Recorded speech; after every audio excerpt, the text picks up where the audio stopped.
kvalificeret arbejdskraft udefra. Det er meget, meget vigtigt. Det bliver en af de store konkurrenceparametre i fremtiden. Vi mangler rigtig mange ingeniører. Vi kommer til at mangle IT-udviklere, biokemikere, læger.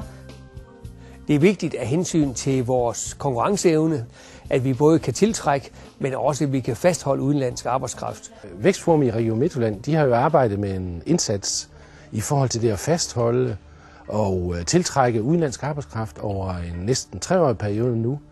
Og vi vil her på konferencen prøve at arbejde med at få præsenteret det arbejde, der er sket. Vi valgte at satse på at lave en hjemmeside ude i vores kontor. Vi har fået en rigtig god respons på vores velkomstpakke. I Skive valgte vi at bruge noget af vores projekt på at sætte fokus på at gøre Skive mere internationalt orienteret.